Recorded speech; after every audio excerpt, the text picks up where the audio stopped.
freedom of speech, fundamental rights, freedom of conscience, academic freedom, freedom of press, and the right to listen. You're listening to So to Speak, the free speech podcast, brought to you by FIRE, the Foundation for Individual Rights in Education. Welcome back to the show. I'm your host, Nico Perrino, and this is So to Speak, the free speech podcast, where every other week we take an uncensored look at the world of free expression through personal stories and candid conversations. Before we get to this week's candid conversation with former Evergreen State College professor Bret Weinstein, I wanted to take a quick moment to reflect on last week's episode about the Great Firewall of China. I wish I could say that we timed the episode's release to coincide with the announcement from the Chinese Communist Party that it was abolishing presidential term limits and more or less allowing President Xi Jinping to become a dictator for life, but alas, we did not. The announcement came just 3 days after we released our podcast, and predictably, the Great Firewall of China was firing on all of its censorship cylinders. According to reports, terms like My Emperor and lifelong control were banned from Chinese social media sites like Weibo. You might recall that during the last episode, we discussed how the Chinese people use code words or phrases to escape censorship, and how the Chinese government gets smart to these code words and adds them to their censorship lists as quickly as they can. According to China Digital Times, code phrases like to board a plane have been censored because they are, or at least in this case, to board a plane is homophonous in Mandarin with to ascend the throne. Images and references to Winnie the Pooh have also been blocked since Winnie the Pooh has been used to mock Xi Jinping since at least 2013. You get the idea. As we said 2 weeks ago, China's censorship regime is perhaps the most sophisticated and efficient in the world, and its response to the Chinese Communist Party's announcement is demonstrating just that. The Chinese government wants to prevent any attempt at organizing in favor of democratic ideals, particularly if that organizing could result in any form of collective action. Censorship of the internet, of course, is one of the ways the Chinese government ensures those discussions don't get off the ground. If you haven't listened to our podcast on the Great Firewall of China yet, please do so. I truly think the situation in China is desperate for free speech advocates, and we need to create more awareness surrounding it. So share the episode with your family and friends, colleagues and acquaintances, over social media, wherever. Let's help our friends across the Pacific as best we can. You can also learn more about what's happening in China by visiting greatfire.org or following @GreatFireChina on Twitter. They have a ton of useful information on what's getting censored over there, and there's a lot more going on than we had time to address in the last podcast, or that we have time to address in this short introduction. I should note that there's also been a lot of good coverage from places like Vox and China Digital Times about the words being added to the censorship lists, and Google will be helpful to you in that regard if you want to learn more. Now, on to today's show. As I mentioned at the top, our guest today is evolutionary biologist and former Evergreen State College professor Bret Weinstein. As I'm sure many of you are already aware, Bret was at the center of last year's controversy at Evergreen that resulted in extensive media coverage and in some cases ridicule, and that eventually led Bret and his wife Heather Heying to file a lawsuit and subsequently leave the school. I don't want to get into the situation too much since what's happened has been well documented and is probably quite familiar to most of our listeners. But briefly, the controversy centered around Bret's objection to a day of absence event on campus. The Day of Absence programming was based on a play by Douglas Turner Ward in which black people disappear for one day in a southern community and demonstrate to the remaining white residents how much they depend on their black neighbors. In years past, students of color would voluntarily leave Evergreen's campus, but in 2017, last year, the organizers decided to invert the programming and ask white students, faculty, and staff to leave the campus.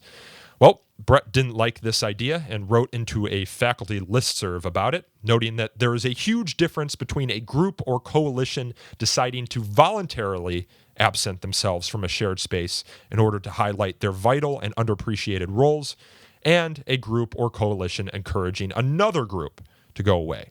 The first, he said, is a forceful call to consciousness, which is, of course, crippling to the logic of oppression. The second, he noted, is a show of force and an act of oppression in and of itself. He He continued, "You may take this letter as a formal protest of this year's structure, and you may assume I will be on campus on the day of absence. I would encourage others to put phenotype aside and reject this new formulation, whether they have registered for it already or not. On a college campus," he said, "one's right to speak or to be must never be based on skin color." There was subsequent back and forth on the email list between staff, faculty, and Bret, and the email was published in the student newspaper, but according to Bret, the day of absence came and went almost without incident. That is, until May 23rd, when seemingly out of the blue, he said, things changed. Then 50 students disrupted Bret's class, accused him of racism, and demanded his resignation, shouting, "Hey, hey, ho, ho, Bret Weinstein has got to go." Hey, hey, ho, ho, Bret Weinstein's got to go, hey, hey. Some videos of this encounter, if you want to check them out, can be found on YouTube. And according to Inside Higher Ed, graffiti reading "Fire Bret" was found on campus, and some of the subsequent demonstrations allegedly involved impromptu searches for him on campus. There was also a demonstration at the campus's Red Square that turned into a march into Evergreen's library, where University President George Bridges' office is located. And according to the Olympian, students surrounded Bridges' office and promised not to leave until their demands were met, including in those demands a demand that Bret Weinstein be suspended immediately without pay, but all students receive full credit. There were even some reports that students blocked entrances to the library with furniture. The backlash to this was so intense, according to Weinstein, that Evergreen's chief of police told him that she could not protect him from protesters on campus and that her department had received and agreed to a stand-down order from President Bridges, which she said was against her better judgment. As a result, Weinstein and his biology course met in a public park off campus. You get the idea. So as I said, eventually Bret and his wife filed a lawsuit and left the school, and Bret describes himself now as a professor in exile. And he has spent the subsequent months after his departure from Evergreen touring the country, discussing the state of free speech and viewpoint diversity on campus and in the world at large. And on today's podcast, we don't spend too much time getting into the nitty-gritty of what happened to him at Evergreen, but rather we try to address some bigger picture questions, like the role of a college or university, how faculty should respond when their campus communities call for their firing, the differences between free speech and the First Amendment, tribal instincts, and we also discuss the use of stigmatizing labels to ostracize, and much, much more. This conversation, I should note, was recorded on the evening of Wednesday, February 21st, which I think is important to mention since we referenced some articles that were actually published that week and events that occurred that week. So with that, I'll turn it over to evolutionary biologist and former Evergreen State College professor, Bret Weinstein. Professor Bret Weinstein, thanks for talking to me today. Thanks for having me. I don't want to get into the nitty-gritty of what happened at Evergreen too much. Now, that might be unavoidable in the course of this conversation, but I feel as though the conversation surrounding Evergreen is well-trodden territory at this point. I want to instead talk about some of the bigger questions. But before we do that, we should address what you're doing now. You describe yourself on your website as a professor in exile. Why? Well, that description is, in some sense, very close to literal. I was left with no situation but to resign. My wife and I resigned because we could not have kept teaching at a college that refused to acknowledge that it had put us in danger and had created a very inhospitable environment. And so we are now professors without a college. It is not clear that we will return to the academy. It's not obvious where we would go. There are other opportunities that have shown up, and we are now finding ourselves involved in a number of really interesting discussions about the state of civilization, the state of the academy, freedom of expression, and this is it's a very interesting time for us. At the moment, our concern is that we won a settlement from the college enough that it gives us a couple of years to find a new source of income, and it clearly indicates that the college understood that it had made an error and could not afford to face us in court, but it does mean that the pressure is on to figure out how to replace the two incomes that we lost in this process. Yeah, some of the most exhaustive documentation of your controversy at Evergreen was written by you and your wife, Heather Hayne, in the Washington Examiner. And in that, you kind of talk about the lawsuit that you filed against Evergreen. And you said, that you wanted to stay there and revive its reputation from the laughingstock that it sort of became after May of last year. I am not interested in debate. I am interested only in dialectic, which does mean I listen to you and you listen to me. You wanted to have conversations on campus about viewpoint diversity and civil rights and the role of higher education. But you write that the college wanted no part of it, and that you wanted a bit of a leave to let the situation kind of quiet down. I'm recalling here that you had to actually leave campus because your safety was a concern, and you were denied even that leave of absence.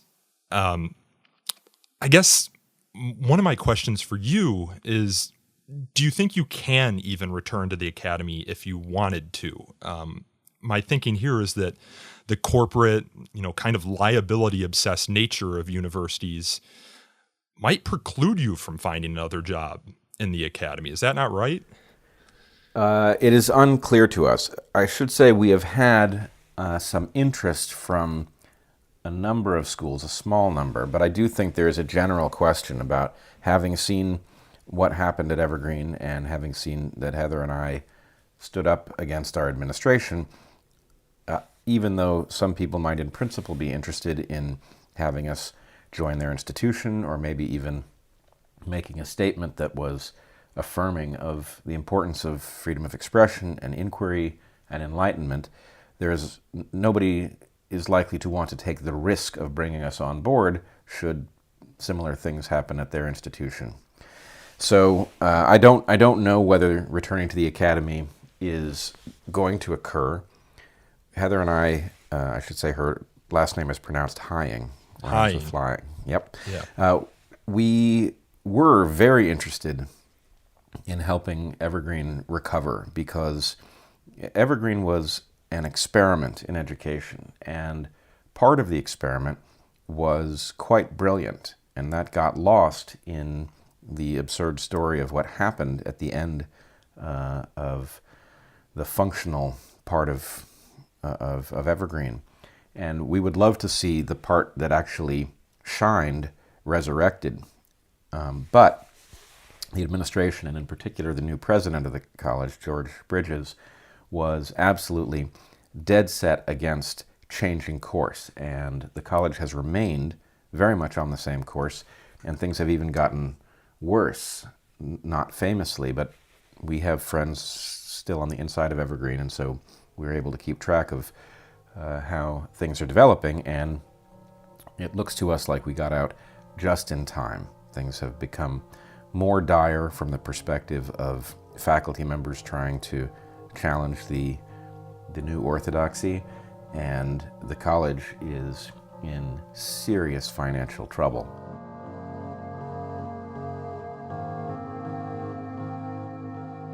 You talk a little bit about the unique role that Evergreen had in the educational environment and how different its methods were. Yeah, you mentioned it, I think, in a previous podcast I listened to, that students might spend a whole academic year with one professor, deeply immersed in any given topic. What do you think the main role of a college or university is? I heard Nicholas Christakis of Yale previously describe it as the dissemination, production, and preservation of knowledge. But perhaps that's not how everyone at every university sees its purpose. I was struck by some of the statements actually made by faculty at Evergreen during this controversy, and also by students who saw Evergreen not as a traditional liberal arts institution per se, but rather perhaps as a college of social justice. I remember there was one student who famously said, didn't you educate us on how to do shit like this? Speaking to the disruptions that happened. And there was also a professor who reportedly said that the students were doing exactly what we've taught them to do. So what is the role of a university, and is there room for a place that is a college of social justice? It is important, I think, to distinguish between a college and a university, because a university is really a college plus something else. And Evergreen was not a university. It is a college. And I would say the role of a college, I started saying a number of years ago that we should teach students how to think, not what to think. I've now seen that phrase a number of places, and I wonder if I didn't pick it up somewhere myself. But in any case, I think it's a very concise description of the highest and best use of a college. And it is true that factual information and other things are transmitted along the way. But really the purpose of a college education is to enhance the mind so that the life that the person leads is better, more fulfilling, more likely to contribute to society in some positive way. A university has an added purpose, and that is the generation of new knowledge through research. And these things are tied together for some reasons that are good, but largely out of a historical accident. So you don't have to house the generation function for knowledge in the same place that you house the teaching of people to think critically. But it has been convenient during many eras to have them housed together. I think back to Socrates and the Athenian philosophers, and they would have these schools in which students would sit at their teachers' feet and listen to them. And in those contexts, and I might be wrong here, these schools were primarily for the thinkers, for the teachers, and the students went there to learn from them. But the thinkers' primary purpose wasn't the education of the students. Well, I mean, it is and it isn't. You know, how many students do you have to educate in order to produce one who's capable of generating new insight that's valuable? You know, even if it's 1 in 500 or 1 in 1,000, that may be a decent rate of return, especially if the externality of the exercise is that you've produced hundreds of other people who are better equipped to live a fulfilling, contributing life. So I think it's important not to sweat the details too much. It is valuable to teach people how to think critically. And we can debate what the most useful aspect of that process is, but in general, simply having people, I hesitate to say trained because I don't feel like I was training them. I was leading them to discover how one thinks critically.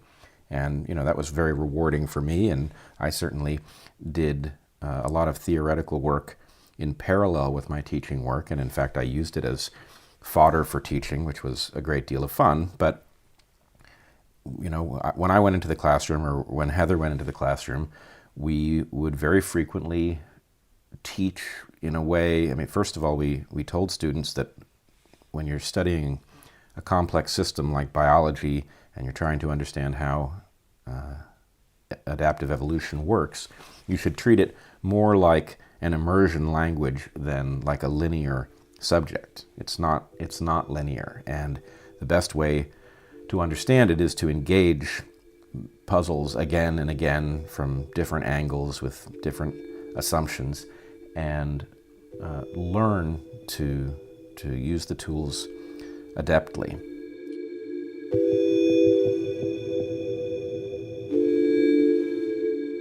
So clearly the students who were protesting you didn't have this same view of education that you did. Is that fair to say? Well, I don't want to judge them all. I think quite a number of them got dragged into something that if they had really been given a fair opportunity to evaluate both sides, they would have ended up on the other side. But the ringleaders certainly did not share that philosophy. We did block him at first. For transparency, we did block him at first. He was trying to leave, but however, we didn't. We had a conversation with him, whatever a conversation is.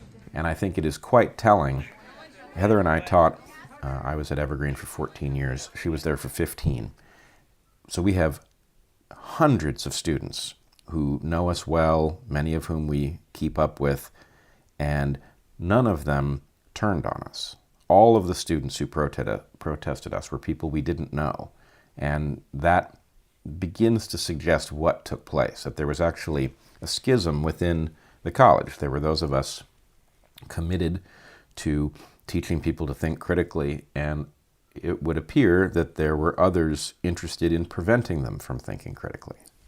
So that's kind of a optimistic note then. It's more or less becomes an information issue at that point. There are certain people who are getting wrapped up in these protests without having sufficient information to determine whether what they're protesting is what they think they're protesting. I think back to a blog post written by former Northwestern University professor Alice Drager this weekend, or actually she published that this week, in which she talked about a visit she made to Wellesley College outside of Boston.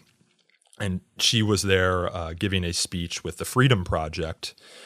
And she left the speech to find something like 75 students ready to protest her because of some of her views related to transgender rights or transgenderism. I'm not sufficiently educated in that discussion to be able to articulate properly what exactly they took issue with.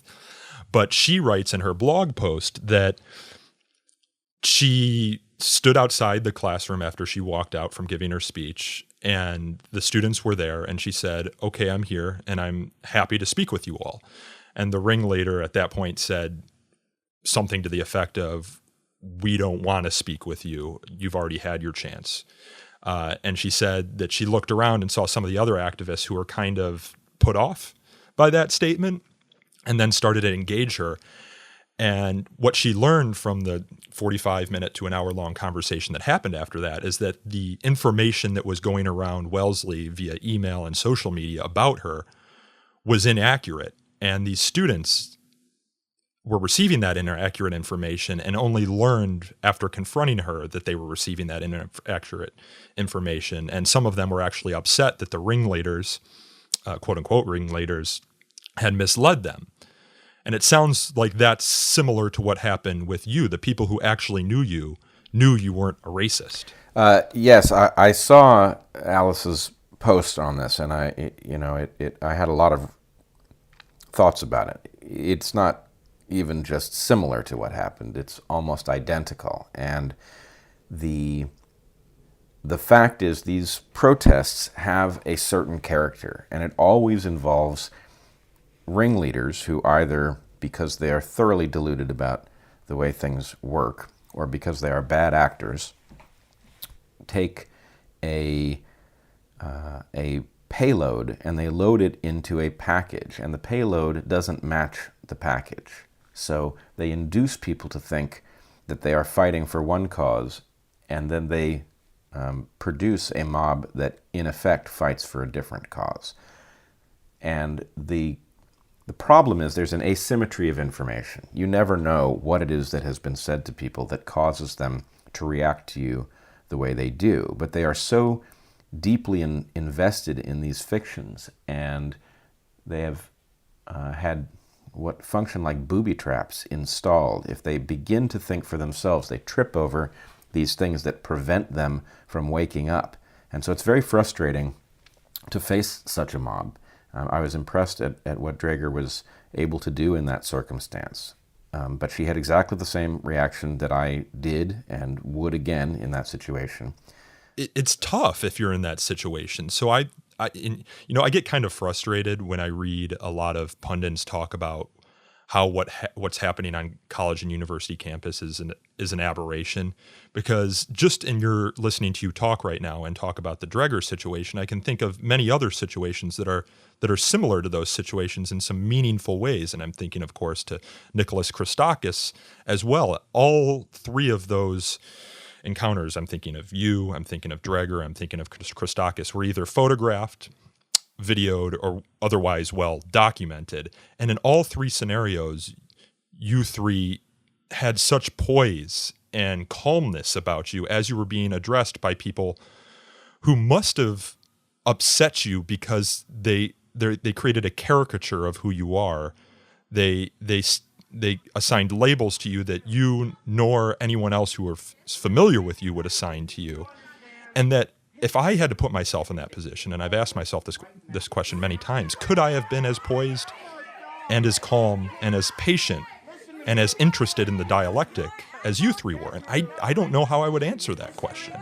History could pivot in the direction of the values that you are standing here for. Yeah, resign. What? Resign. I'm not resigning.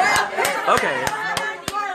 Well, I hear this a lot, and it's interesting to me because I also now know Nicholas Christakis and Alice Drager, and of course, when we talk about these sorts of things. And I do think there is a personality trait that does seem to be common amongst people who find themselves in our situation, and it both results in you being confronted by the mob, and it also allows you to look the mob in the eye.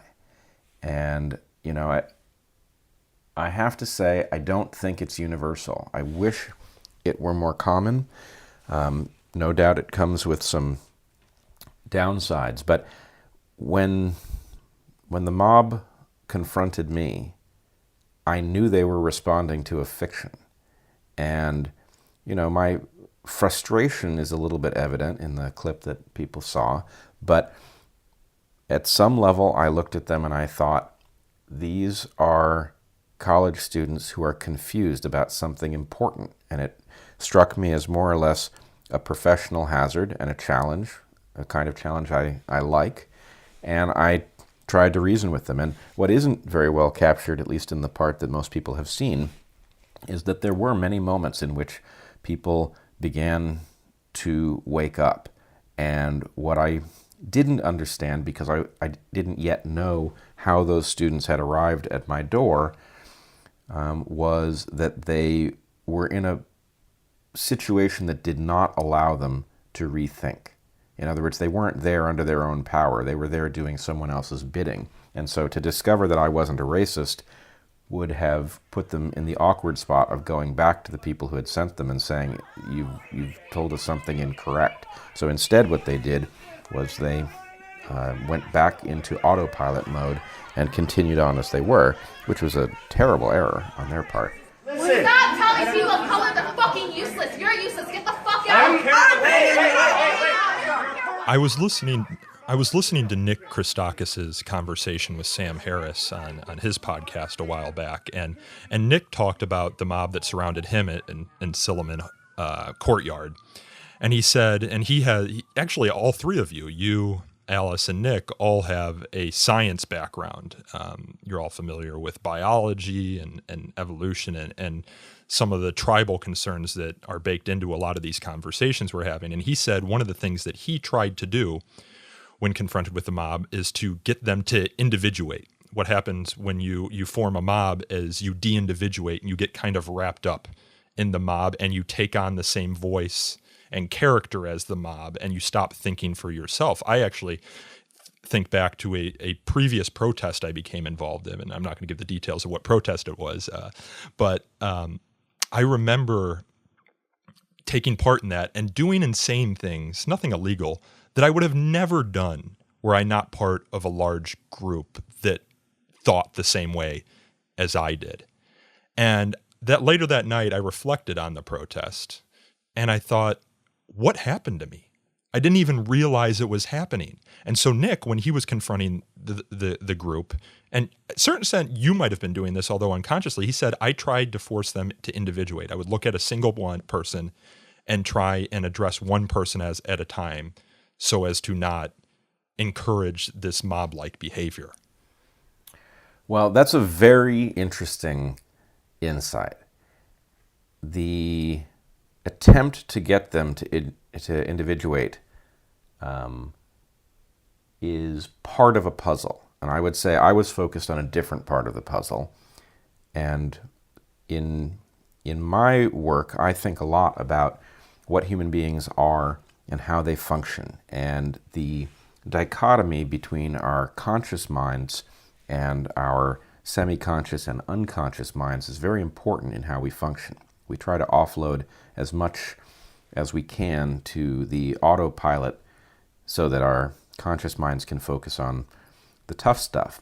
So I think what you're describing about the protest that you were in is the experience of recognizing that you must have been on autopilot rather than thinking for yourself.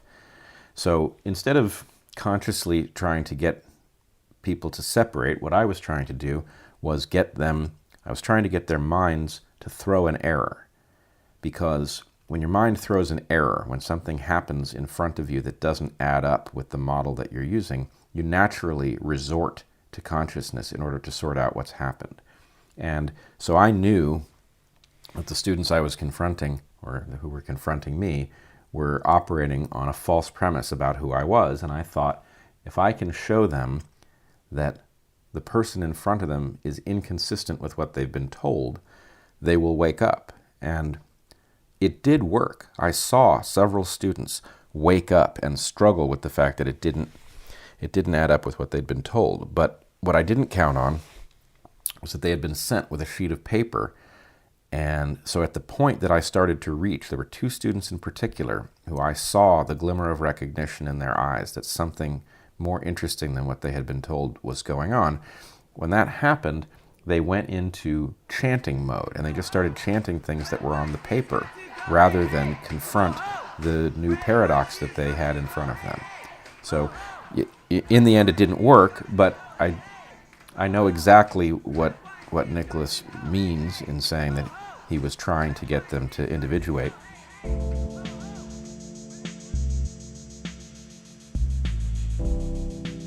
It's a shame that, we would even have to consider this, but this has happened so much. People being confronted, individuals by themselves being confronted by large groups who are quite hostile to them, that there's got to be, either evolutionary speaking or scientifically speaking, a way in which to de-escalate the situation, and individuation might be one of the techniques, but I'd be interested to see someone else do some research on other techniques that faculty or other people who find themselves in this situation might use.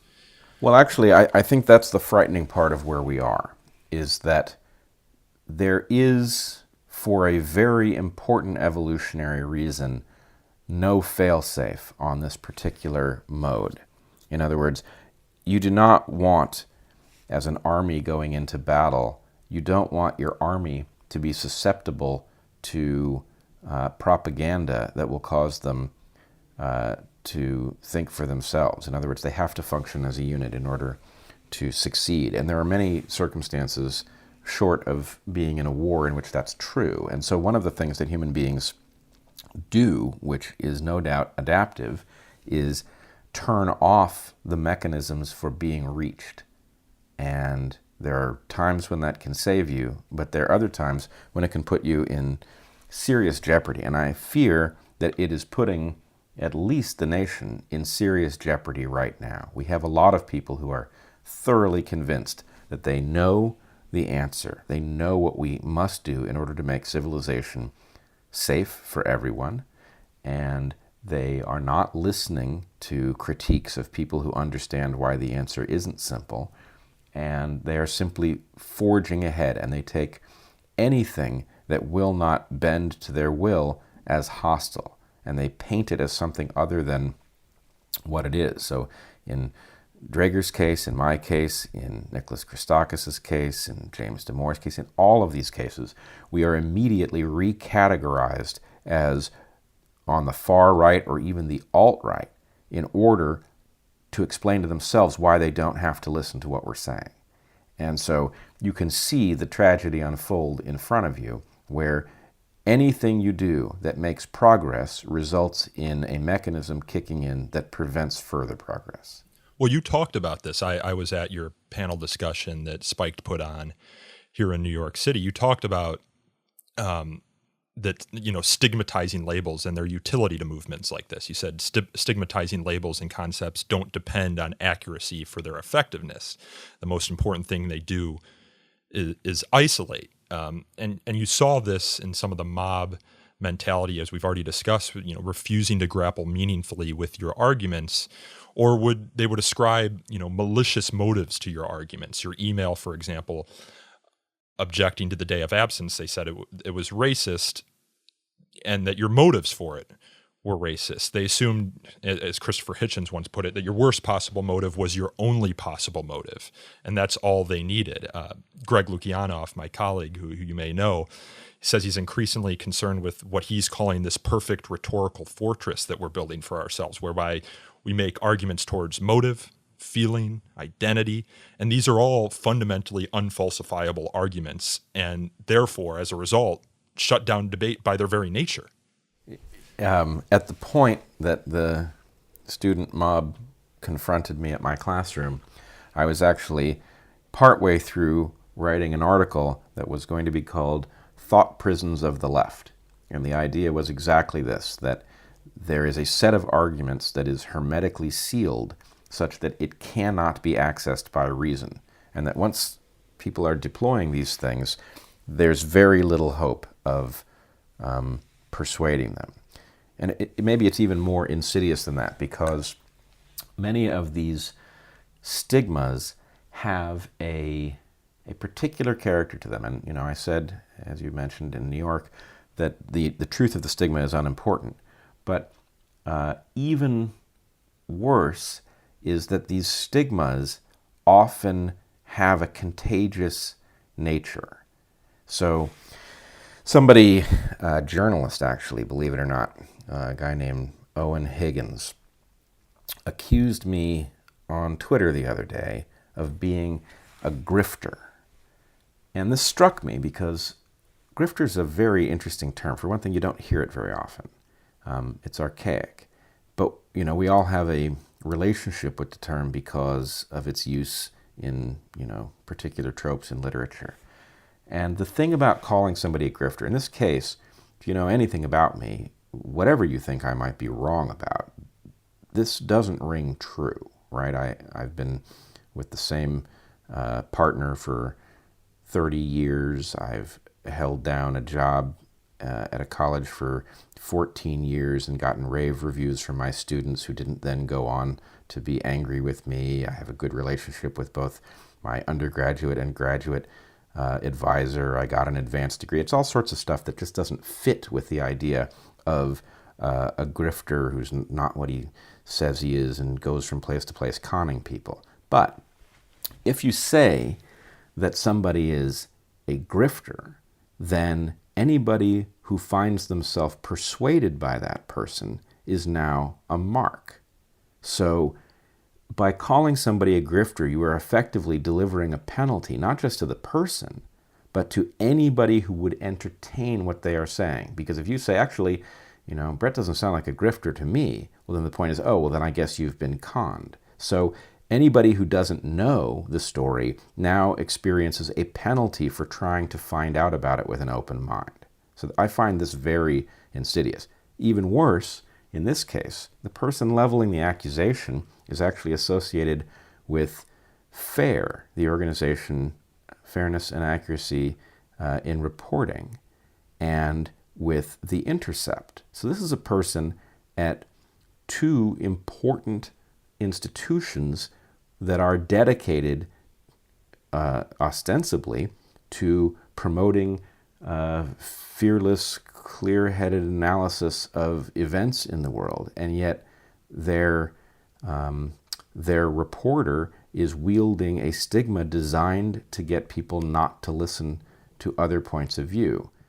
It strikes me as a dangerous situation. Yeah, and it's ultimately harmful to the cause of journalism. When you think about the finite resource that is time, and the utility that good journalism serves for us citizens who go to work our 9-to-5 jobs, come home, spend time with our wife and kids, go to work, again the next morning, go on vacations. We don't have a ton of time to do our own research into issues, so we depend on institutions like The Intercept, like NBC, to do the hard reporting, the hard digging, the hard research, and we trust them when they level in an analysis. And if those analyses are wrong, they also have this tendency to catch on elsewhere, as you're saying.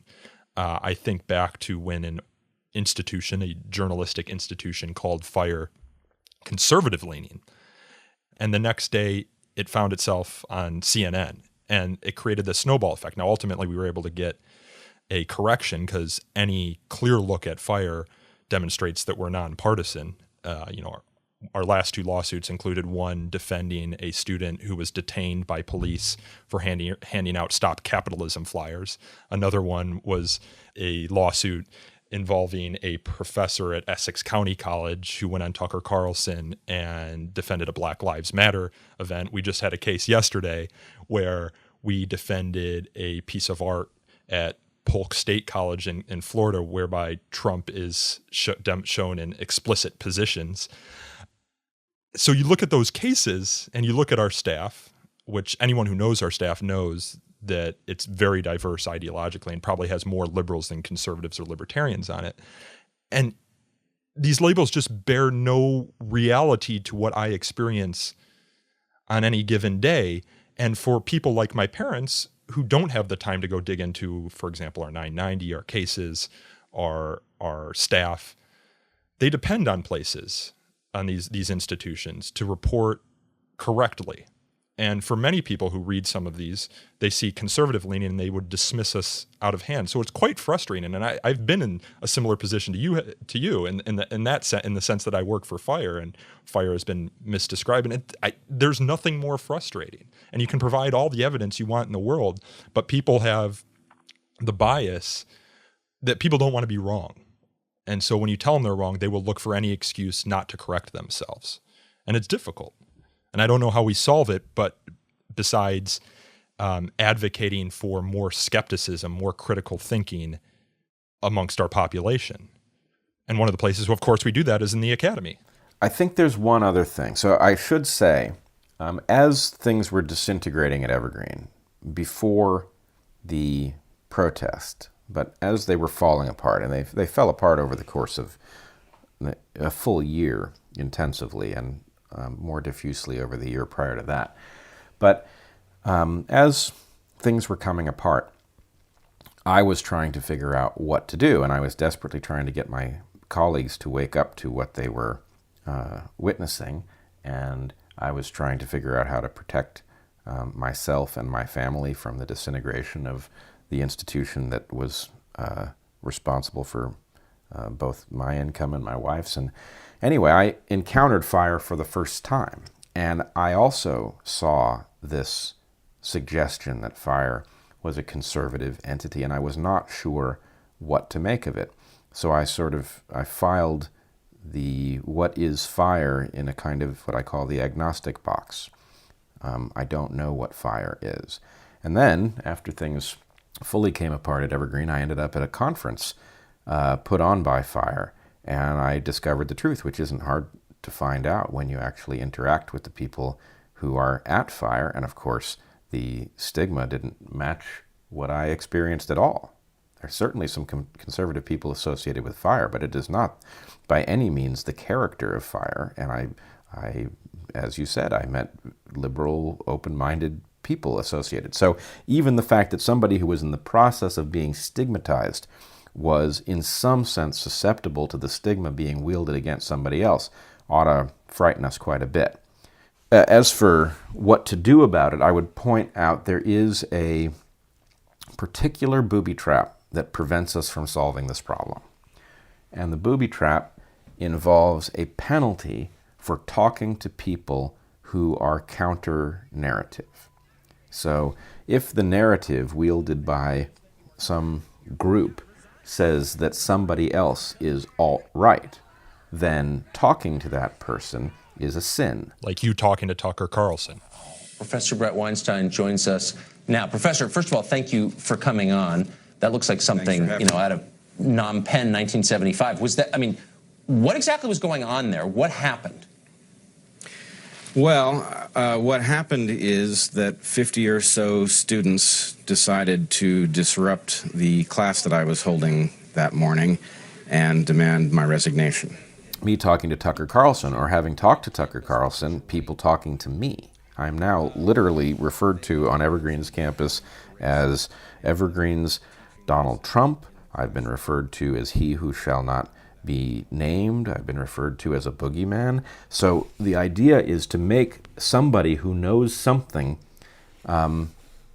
untouchable. And if you make them untouchable, then it isolates essentially the cult, and that's the only analogy that functions here. It isolates the cult from the information that might cause people to wake up. So in terms of a cure, it is very important that all of us across the political spectrum kill off the idea that there is something immoral about talking to people with whom we disagree. I disagree with Ben Shapiro, but there should be no penalty for my talking to him. Yeah, of course. Well, to you and me, it's perfectly obvious. To most people, it is anything but. And so somehow I think we need to articulate this argument right up to the point where, I'm Jewish. I reserve the right to talk to a white nationalist. I'm not going to be persuaded by their arguments that there's something defective about me, but I reserve the right to talk to them, and there's all sorts of good that might arise from talking to them. Many people have found themselves woken up by encounters with something that they have previously misunderstood. So we have to remove the penalty for crossing ideological lines, and if we can do that, then we have some hope to break the stigma engine. If we don't figure out how to do that, the stigma engine is a very powerful thing. With regards to the label of FIRE as conservative leaning, and this is a bit of a hobby horse for me because I'm, of course, the director of communications for FIRE, and anytime this happens, I have to write in and call or email the reporter and try and get a correction. But I think a lot of it is driven by the sense that the free speech on campus debates are a conservative cause. I think back to some tweets from some very prominent journalists saying, oh yeah, much ado about nothing here again in this campus free speech debate. And then the next time something egregious happens on campus, oh, much ado about nothing here. While at the same time, conservatives are getting animated about it. But I look at FIRE's cases and I help put together the publicity plan for all of them. And our last two big cases were one at Polk State College involving the censorship of an anti-Trump piece of art. And then our other case was the detention of a socialist student at Joliet Junior College in Chicago. And that latter case, the Joliet Junior College case, was one of the most egregious we've ever seen. This is a student detained for 45 minutes for handing out Stop Capitalism flyers outside of the campus free speech zone. But almost no left-leaning, or what we would describe as left-leaning publications, wrote about them. So these same people from these left-wing publications who are criticizing conservatives for blowing out of proportion cases like yours, and I don't think your case was blown out of proportion, are not speaking up when their side's ox are getting gored. And they should. But at the same time, we are sometimes seeing conservative publications condemn censorship of the left. I'm looking at our Polk State College case today, which we issued a press release for yesterday. The Washington Free Beacon has covered it. The Daily Caller has covered it. The College Fix, which some describe as conservative, has covered it. And they've all covered it in relatively sympathetic ways. So again, I think a lot of this comes from the notion that the campus free speech debates are partisan. And whenever civil liberties are at stake, I'm very fearful of that happening. And that's how you lose your civil liberties, when it becomes a cause of only one or the other political ideology. And I think that's FIRE's unique niche, is that we are truly nonpartisan and that we are working to prevent that from happening. I think the danger of what has happened to, I hesitate to even call it the left-leaning press, but it's like a desert when you look for publications that are center or left that are uncompromised. All of the ones that I used to read, The Nation, the New York Times, the Washington Post, all of these publications. And we should say you consider yourself a man of the left, correct? I am very definitely. I was a Bernie Sanders supporter. If I take the political compass test, I come out solidly progressive. That hasn't changed in the aftermath of any of this. So to be portrayed as on the right, to have no publication that I can count on to report this well that isn't on the right is telling me that something is very seriously wrong with the apparatus on the left. And one thing I discovered, I have said that I felt that the left ejected me. It forced me out, and I was literally forced out of the institution I was in. But I was forced out, and one of the discoveries was that many other people had been forced out, and I had wrongly understood them to be non-progressive. So, in other words, these stigmas affect even people who are alert to the idea of being outcast by your side of the political spectrum. Yeah, you seem to have fallen into a group of intellectuals who, my sense is that they come from the left, but that they've been excommunicated by the left. I'm thinking here of Sam Harris, of Dave Rubin, of Lindsay Shepard, Jordan Peterson, perhaps less so, and also people like Joe Rogan. These are people who have made their names for themselves, I think in no small part to their excommunication or the sense of excommunication. Do you think that's right? It is, and it's interesting because some of them have moved. Their understanding of the world has been changed by eviction from the left. Others haven't, and all of us have ended up partnering with good faith people on the right because, frankly, they're reasonable. And I'm not saying the whole right is reasonable. There's obviously a tremendous amount of wrong thinking on the right. But many people on the right are good people, careful thinkers, afraid of things that are real. And so anyway, yes, there is something to the idea that the authoritarians on the left are actually creating a movement of people who are in exile in some sense. And the one positive outgrowth of all of this is that they are effectively, their method causes people that you would never hear of who have something important to contribute to the conversation to emerge because they will not be bullied into silence. Yeah, I think about, that group that I just mentioned, you, Sam Harris, Dave Rubin, Jordan Peterson, Lindsay Shepard, Joe Rogan. These are people with huge followings at this point. Jordan Peterson's book's #1 on Amazon, or at least was not #1 on Amazon last time I checked. Sam Harris and Joe Rogan have some of the most popular podcasts in the world, definitely top 100. Dave Rubin has a popular YouTube channel. So there seems to be a constituency for these issues, even if that constituency isn't vocal on campus. Yeah, the constituency is huge because people are afraid of what is coming, and I must say I don't think that fear is in any way overblown. I think the problem is when you allow this kind of mentality to take over educational institutions, you are essentially setting yourself up for a generation of mayhem, as these folks are the people on juries deciding who's guilty. They're the people staffing the bureaucracy, and this is going to be a nightmare if we don't figure out how to right the ship pretty darn quickly.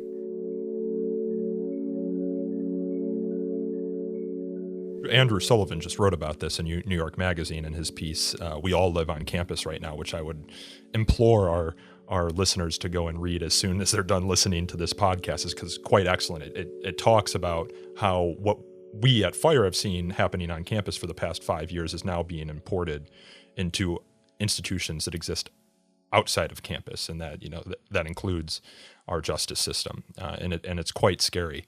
But I want to get back to the point that you were talking about on how this new, I don't even know what to call it, this anti-intellectual movement that's percolating on campus is isolating people who might go out and speak to those with whom they disagree, to speak to the other side. I hear these movements often be described as religious. John McWhorter of Columbia and others have described them as a new secular religion. And McWhorter was thinking fundamentally when he wrote about this in the Daily Beast about intersectionality and critical theory and how they manifest themselves in activist cultures. Do you think there's merit to that argument?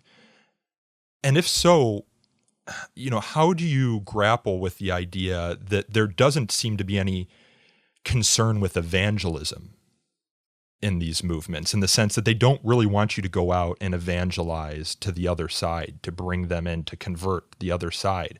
There's also no, I don't get any sense that there can be redemption, because with you, and I guess we can play a thought experiment here, what could you have done to be redeemed in their eyes?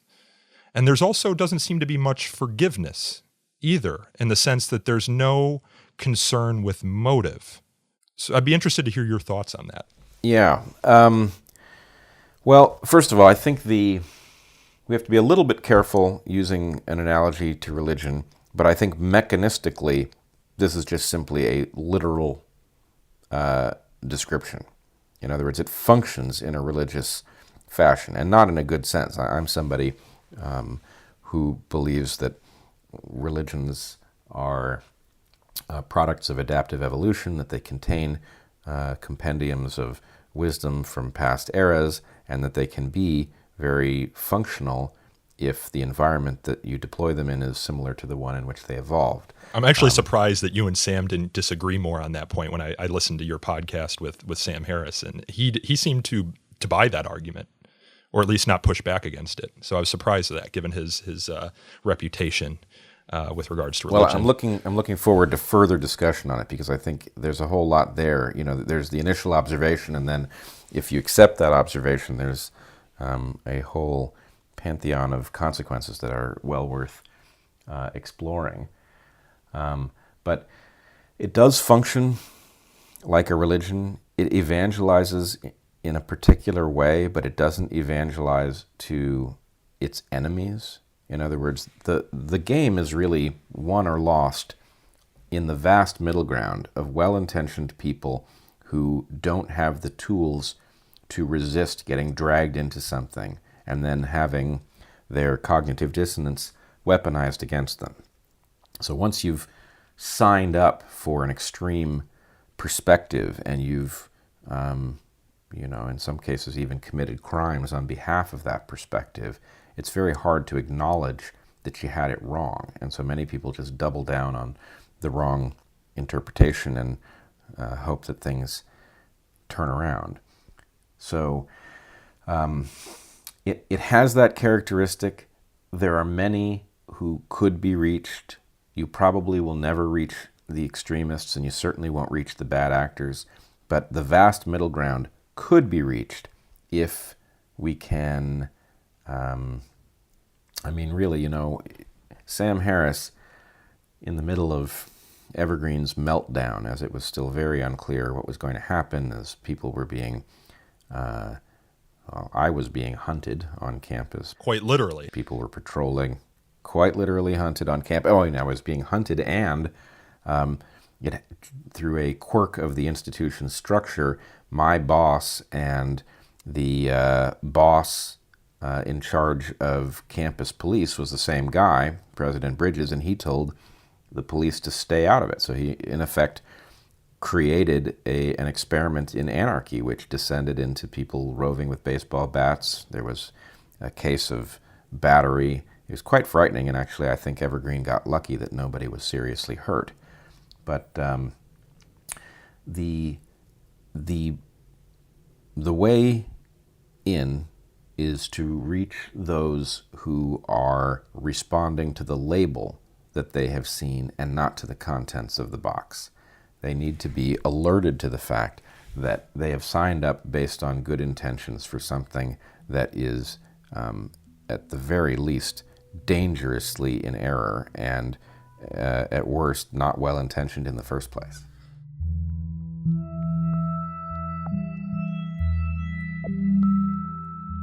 Evolutionarily speaking, you're an evolutionary biologist. Is all of this quite predictable? I remember you were talking in one place or another about tyranny being the end of prosperity. Now, this discussion we're having might not be about tyranny properly defined, but there is this sense that as things get better, our search for problems gravitates towards issues of lesser importance, or what we might think of as of lesser importance. In other words, we've defeated the big problems. Now we need to turn up the dial on the microscope, so to speak, and dig deeper into the microbiota to find our societal diseases. One might draw parallels in this sense to the moral philosopher Peter Singer's expanding circle argument that argues that our genetically based drive to protect our tribe has developed more or less into an ethic with an expanding circle of moral concern. One can argue that it's only prosperity then that can make this expanding circle of moral concern possible. So do you think this is a downstream effect of that? Well, you've opened up about 6 questions, each of which could take several hours to unpack. But I do think, so what I've said is that tyranny is the end game of prosperity. I do believe that the tribalism evident in this anti-intellectual movement is a consequence of that very thing, that it poses a great danger. It does involve the breaking of what most people would call empathy. I would actually say we should properly call it sympathy.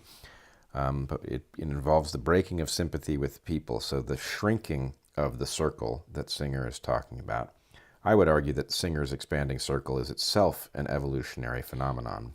And just to expand on Singer's philosophy there, it's the idea that our circle of moral concern started with our immediate family, expanded to our tribe, expanded to the nation, expanded to perhaps the international community. And his argument is that it will soon expand to non-sentient beings. Well, to sentient beings like animals, and then to non-sentient beings, perhaps like plants. Go ahead. I think he goes too far. I think he actually goes a couple steps too far, and what he's predicting is inaccurate. But I do think there's reason to include animals for whom sympathy makes sense. Let's just say birds and mammals contain a great number of creatures that we ought to be very seriously concerned about, making sure that we don't treat them in a cruel fashion. But the fact of the breakdown of our circle of moral concern is a very serious threat to civilization. You asked what we should be doing, and you said maybe prosperity is the only antidote. Unfortunately, that sounds an awful lot like growth is the only source to prevent this from happening, and that can't be the case. I was actually saying that prosperity is one of the causes of this breakdown. Well, in one sense, it's the antidote to it because it expands our scope of moral concern. But in the other sense, it's one of the causes of the breakdown because only a prosperous nation could get to the point where it's concerned with the motives and ideology of a person like you, right? Well, I do think that, prosperity results in an expansion of something, and then when that prosperity breaks down, things turn tribal, and that this has always been bad.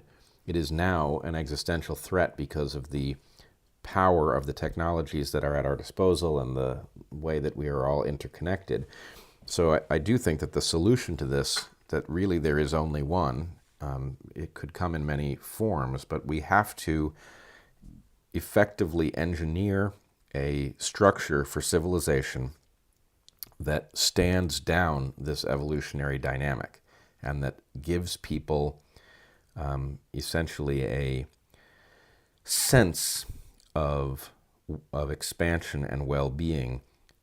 In other words, solves the problems that people face and gives them the somatic sense that things are good and improving, which will cause them not to go after each other in the way that we do as things contract.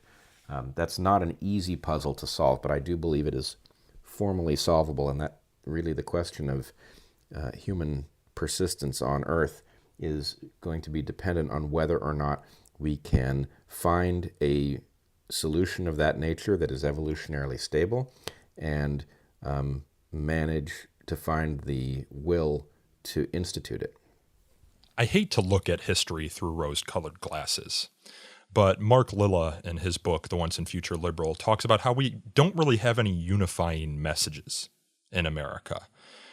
And I get the sense that we're becoming more and more concerned about what divides us than what unites us. When you think back to the rhetoric of Martin Luther King, it was very clearly a rhetoric of unification. What unites us is greater than what divides us. And in thinking about that, I'm reminded of a letter that was republished by Harvard professor Randall Kennedy in his recent article for the American Prospect called "The Forgotten Origins of the Constitution on Campus." And this letter that he republished came from a black student whose name was Bernard Lee.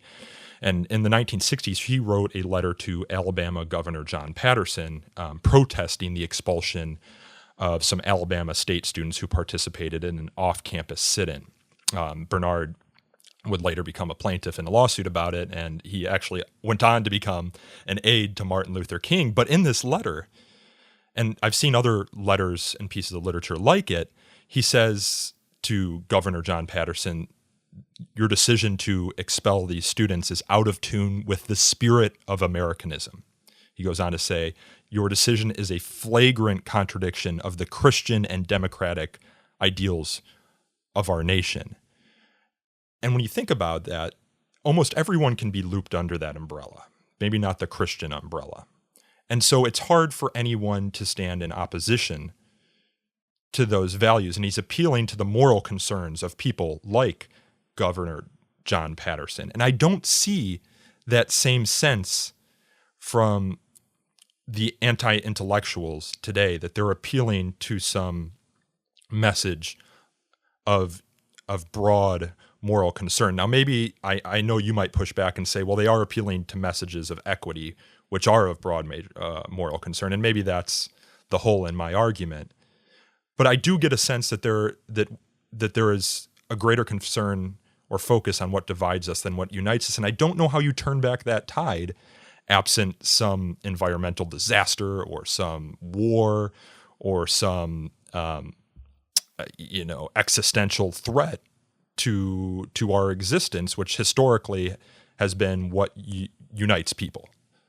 So do you get the same sense that the messaging is more about what divides us and what unites us? And is there any way to turn that tide? And I know we keep talking about solutions and they often come back to the same ideas, but this seems substantively different in a sense. Well, I wouldn't make the argument against your argument that you did. I don't hear the moral concern in these. I mean, I hear lip service paid to it, but when you ask for a definition of equity, what comes back is such transparent nonsense that I think it's just another fiction in their little glossary of terms that are being used for a purpose. So yes, I do think that they are, I would say, utterly nihilistic. They do not have a positive vision of what might be. They do not have a proper understanding of, I'm not saying society is fair. It isn't fair, and it's unfair along many of the lines, that populations are not treated equally and they don't have equal access to the productivity of society and all of that. But what is being argued for is more or less like a looting party, more than it is a vision of how civilization might be made fair. As for how you turn the tide, I think we have to recognize this distinction between the true believers and those who are going along with something they don't understand or on the fence trying to figure out what's going to happen. Yes. And we have to win them over to the idea that nuance is not a tool that is being wielded to unfairly keep populations down. Nuance and inquiry and science, these are common goods. And, I guess if there's one positive thing I can say about this movement, it's that I think that they are actually the result of a frustration with the structural unfairnesses in our system, and that basically that frustration has boiled over in a completely incoherent, vindictive, foolish way. But I do think we have to solve these problems once and for all so that people don't boil over in this incoherent mode and, basically jeopardize the entire human enterprise over the failure to get where we're going.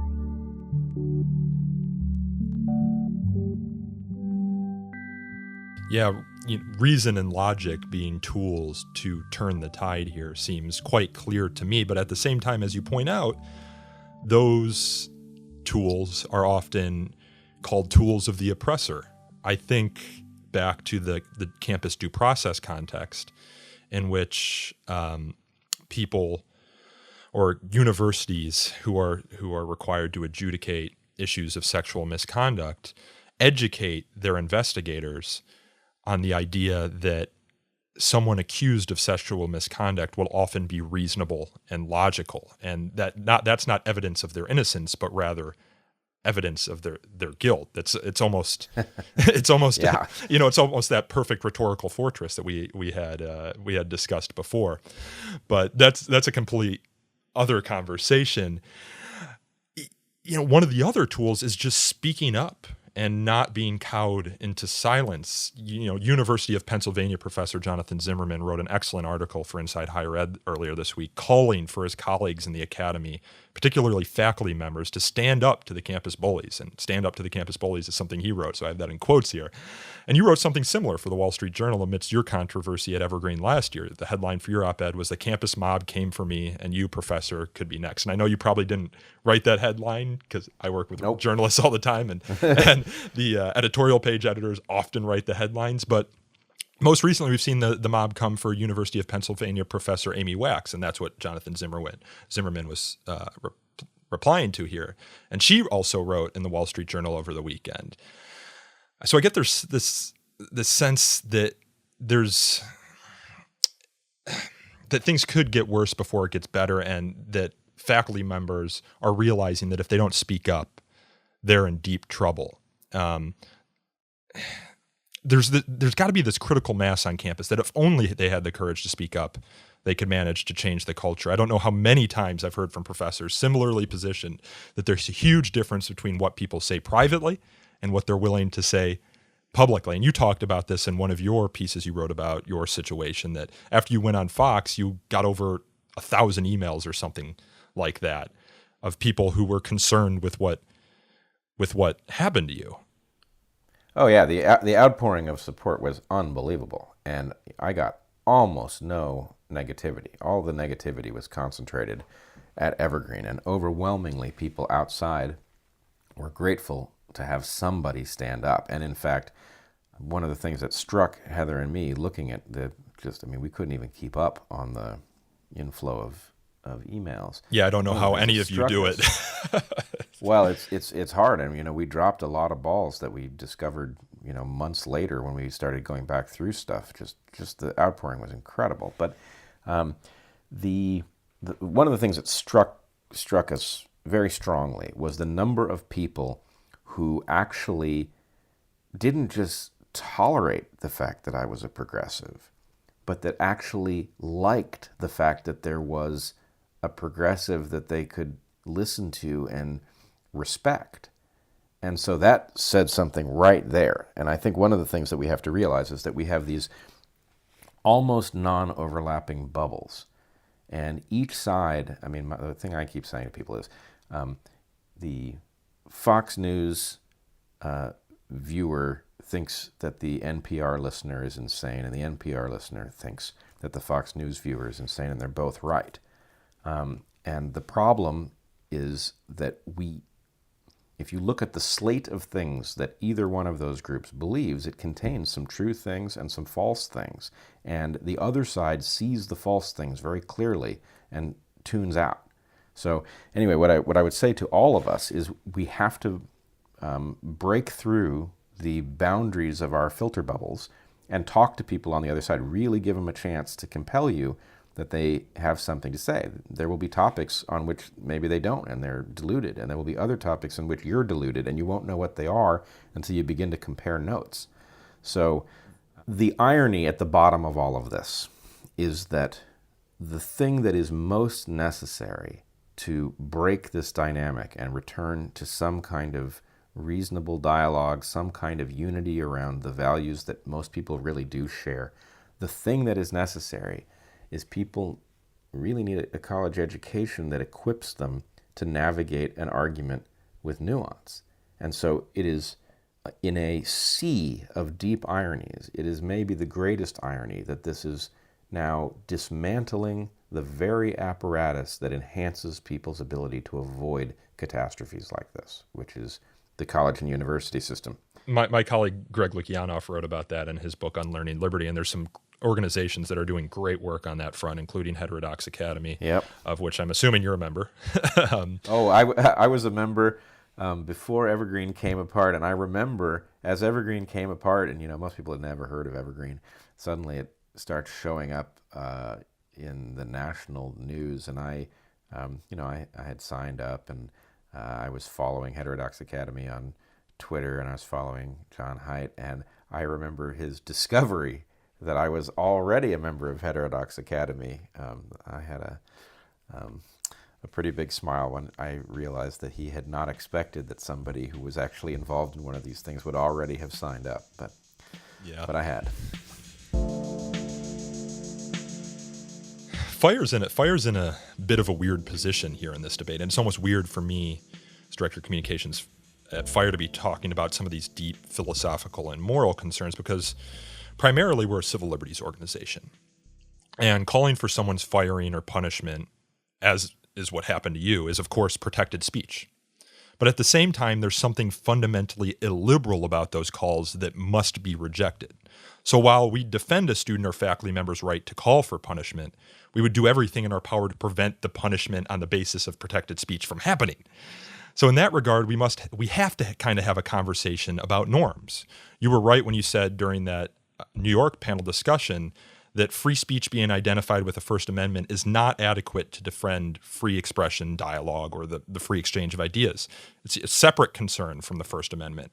And we need to talk about norms that encourage dialogue and that preserve the fundamental elements of the academy, namely, in my opinion, the preservation, dissemination, and discovery of truth, and that encourage this mission. We need to avoid these ideological mobs. I think John Haidt had it right when he wrote in September that every open letter a faculty member signs to condemn a colleague for his or her words brings us closer to a world in which academic disagreements are resolved by social force and political power, not by argumentation and persuasion. So my question stemming from that is, do you feel like what happened to you at Evergreen was a violation of your free speech rights?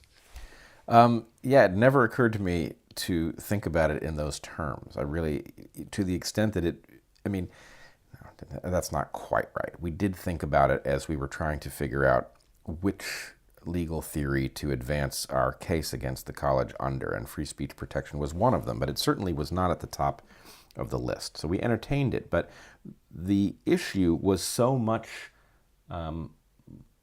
deeper than a simple protection. And, really, people can spot the difference very easily. There's no reason that what happened to me at Evergreen would have been any more acceptable if Evergreen had been a private college, but that changes the entire landscape surrounding whether or not it's a First Amendment violation.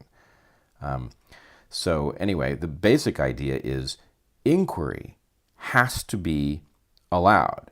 We have to be able to inquire, to follow the evidence where it goes, to discuss various possibilities, some of them which may not be very nice, and not to punish and stigmatize each other for engaging in this behavior in good faith. So I couldn't say what John Haidt said any better than he said it. He nailed it perfectly. But no, this may have incidentally been about free speech, and that may have been a mechanism to get a court to take it seriously. But that was certainly not the most fundamental aspect of what took place. What took place was a group of uncareful thinkers decided to conduct an experiment in which they considered only what they wanted to occur and imagined up false concepts to justify their attempt to make it happen, and didn't want to listen to anybody tell them anything that might dissuade them from conducting their experiment. You're not listening to us. I am listening. No, you're not. How can I not be listening to you? You do not control this conversation. I'm not trying to control. Yes, you are. So I want to close up here with one final question for you. Do you think things have gotten better since last summer, since sort of the peak of your controversy? If you look at last academic year, it was one of the worst for campus free speech concerns on record. You had the violence at Middlebury, at Claremont McKenna with Heather McDonald, at Berkeley. You saw the roving mobs at Evergreen. But this academic year, there hasn't been any of these strong displays of violence. Now, there might have been had places like Berkeley not spent over $500,000 to protect Ben Shapiro's rights to speak on campus. You didn't see any university spending that amount of money to protect speakers last academic year. But there's been no violence. Do you think things are getting better, or have colleges just gotten smart in responding to these free speech controversies? I think there are three things in play here, actually. As to whether or not it's actually getting better, I've talked to people about this, and I try to get their opinion on it before I tell them my opinion, just so that I don't pollute what they report back, and I can begin to test what the different filter bubbles might have concluded. I don't have any way of knowing what the net situation is. Certain aspects have clearly gotten better. So I would say Lindsay Shepherd, what she was able to accomplish at Laurier, was unlike what had taken place at the point that Evergreen melted down. Likewise, the pushback from students at Reed College against social justice fanaticism was a new phenomenon. So we are at least seeing that pushback can now happen and succeed.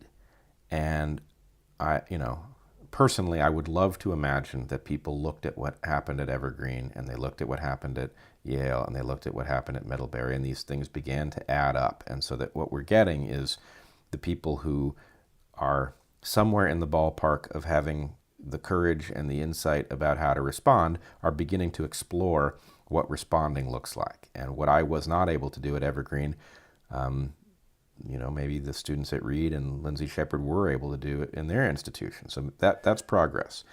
I do not see an increase in nuance on the other side. In fact, I was just introducing a panel that included Heather and James Damore and Helen Pluckrose down in Portland. It was hosted by Peter Boghossian, and the vitriol around James Damore speaking at Portland State was absolutely incredible. And James Damore is the guy who wrote the Google memo and was subsequently fired from Google. Right. Yes. And I've now met him. He is a sweet, well-intentioned, clear-headed guy. There's not a mean bone in his body. He's not a misogynist. But even though anybody who wishes to, any hour of any day, can read his memo for themselves, and they can say, well, where are the errors? Where is the misogyny? And they won't find them. Are there things he could have said more clearly? Probably. But the fact that he is still being portrayed as a right-wing ideologue who hates women tells you that this isn't about analysis. So that and in fact, protesters literally broke the sound system to prevent James Damore from speaking on campus after they had held several protest events in advance of Damore being on this panel. That suggests that things are still as contentious as they were. So there's positive, there's negative, and the net is a little bit hard to say. I think that's an apt place to leave it. A little bit of good, a little bit of bad, and much work to be done. So, Professor Bret Weinstein, I thank you for talking to me, and I encourage you to keep up the fight. Thanks very much. Thanks for having me on. That was evolutionary biologist and former Evergreen State College professor Bret Weinstein. To learn more about Bret and his work, you can visit his personal website at bretweinstein.net. And don't forget to check out last week's podcast about the Great Firewall of China, if you haven't already. Stay tuned for our next podcast, 2 weeks from now, which will be a debate of Masterpiece Cake Shop v. Colorado Civil Rights Commission. The case is before the Supreme Court right now, and it's considering whether Colorado's public accommodations law compels a business to create expression that violates sincerely held religious beliefs.